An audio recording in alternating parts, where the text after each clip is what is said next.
श्री स्वामी समर्थ. तुम्ही दुसऱ्यासाठी कितीही काही केलं तरी ते कधी ना कधी कमीच पडत असतं. कारण सत्य चप्पल घालून तयार होईपर्यंत असत्य, खोटेपणा हे गावभर फिरून आलेलं असतं आणि याची माहिती आपल्याला जरासुद्धा नसते.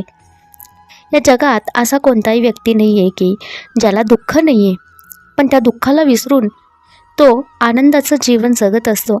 तोच खरं आयुष्य जगत असतो. कारण इथे दुःख प्रत्येकाला आहे. पावलोपावली दुःख आहे, अडचणी आहेत. असंख्य अडचणीमधून आपण प्रत्येकजण इथे वाट काढत असतो.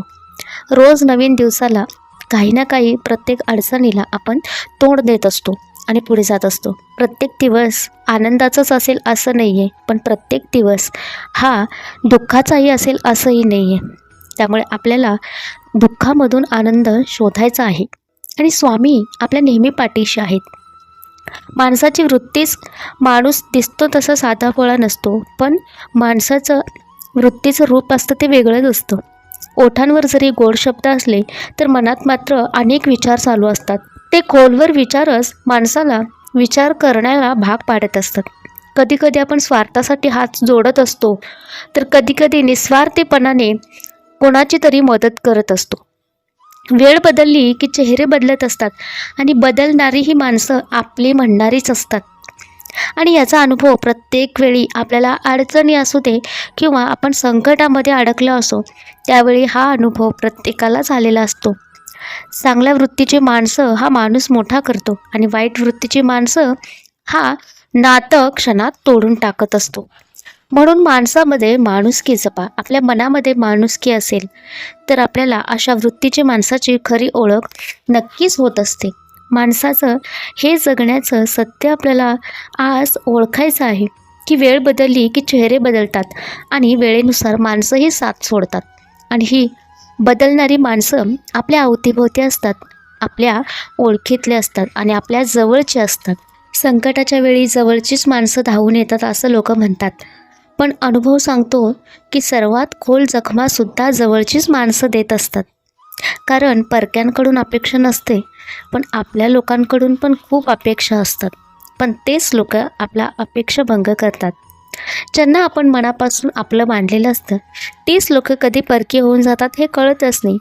खूप लोकांचं आपण आजपर्यंत भलं केलेलं असतं, पण जेव्हा वेळ स्वतःवर येते तेव्हा खरं समजतं की आपलं कोणी नाही आहे आणि फक्त सगळे फायद्यासाठी असतात. आपल्यावर वेळ आल्यानंतर, आपल्यावर अडचण आल्यानंतर आपल्या मदतीला कोण येतं हे त्यावेळी कळत असतं. प्रत्येकावर आलेली वेळ, परिस्थिती हे प्रत्येकाला सगळं काही दाखवून देत असतं. त्यामुळे समोर जे दिसतं ते सत्य नसतं आणि जे सत्य असतं ते कधीच दिसत नसतं. पण खोटेपणा कधीही गावभर फिरलं तरी खरेपणा हा कधीही नक्कीच उजेडात येत असतो. हे मात्र तितकंच खरं आहे. काही माणसं बदलतात तर काही माणसं बदलत नाहीत. काही माणसांना बदलायचं असतं पण काही बदलताच येत नाहीत. काही माणसं बदलतात कारण त्यांना काहीतरी कारण असतं. काही माणसं बदलत नाहीत कारण त्यांनाही काहीतरी कारण असतं. काही माणसांना बदलताच येत नाही कारण त्यालासुद्धाही काही कारणं असतात. ही माणसं बदलण्याचं आणि न बदलण्याचं मनावर इतका परिणाम होतो की आपल्याला आयुष्यामध्ये कोणावर विश्वास ठेवायचा आणि कोणावर नाही हे कळतच नाही. पण आपला स्वामींवरती विश्वास असतो, स्वतःवरती विश्वास असतो. स्वामी नेहमी आपल्या संयमाची परीक्षा पाहत असतात. आपण त्यांच्यावर ठेवलेला अढळ विश्वास कसा ठेवतो आणि कायम स्वामींना स्मरण करतो आणि आपले अडचणी स्वामींना विनंतीद्वारे सांगत असतो. याची एक परीक्षा स्वामी पाहत असतात आणि या परीक्षेमध्ये आपल्याला सफल व्हायचं आहे. चांगल्या वेळेपेक्षा चांगली माणसं महत्त्वाची असतात, कारण चांगल्या माणसांमुळेच आपल्याला चांगली वेळ येत असते. कधीकधी माणसाला प्रामाणिक स्वभावाची प्रचंड मोठी किंमत मोजावी लागते, कारण या जगात प्रामाणिकपणा समजून घेतला जात नाही तर तो वापरला जातो, गृहीत धरलं जातं. त्यांच्या शांततेचा गैरफायदा घेतात आणि जेव्हा ते तुटतात तेव्हा ते कोणाच्याही लक्षात येत नाही. प्रामाणिक माणूस प्रत्येक मनाचं नातं जपत असतो, प्रत्येकाचं मन जपत असतो, पण त्याच नात्यामध्ये तो हळूहळू हरवत जातो. तो खोटं बोलून वाचू शकतो, पण तसं करणं त्याला जमत नाही, म्हणून तो स्वतःचंच नुकसान सहन करत असतो. पण खरं तर स्वतःचं खरं असं टिकवण्यासाठी बाकी प्रामाणिक माणूस हरत नाही, पण तो जिंकतानाही आतून खूप काही गमावून बसलेला असतो. आयुष्याचं हेच गणित आहे जे प्रत्येकाला समजेलच असे नाही, पण जिथे स्वार्थ असतो तिथे स्वामी कधीच साथ देत नाही. जिथे प्रामाणिकपणा असतो तिथे स्वामी नेहमीच पाठीशी असतात. प्रत्येक क्षण आनंदी जगा आणि प्रत्येक क्षणाचा मनापासून आनंद घ्या, कारण हे क्षण स्वामींनी तुम्हाला दिलेलं आहे. आज जरी तुमच्या आयुष्यामध्ये असंख्य अडचणी असतील तरी पुढच्या क्षणाला तुमच्या आयुष्यामध्ये सुखाचे क्षण नक्कीच असणार आहेत, कारण स्वामी तुमच्या पाठीशी आहेत. आपल्या माणसांमध्ये आपल्याला कोणत्याही गोष्टी ओळखण्यासाठी काही वेळ लागत असतो, पण स्वामींना ओळखण्यासाठी आपल्याला किंचितही वेळ लागत नाही, कारण स्वामी निरंतर आपल्या पाठीशी असतात आणि ते वेळोवेळी आपल्याला साथ देत असतात. तुमचा सगळा वेळ तुम्ही स्वतःला सुधारणा करण्यामध्ये द्या. इतरांना सुधारणा करण्यामध्ये तुमचा वेळ तुम्ही खर्चिक करू नका, कारण ज्याला बदलायचं असेल तो नक्कीच बदलणार आणि ज्याला बदलायचंच नसेल तो बदलणारच नाही.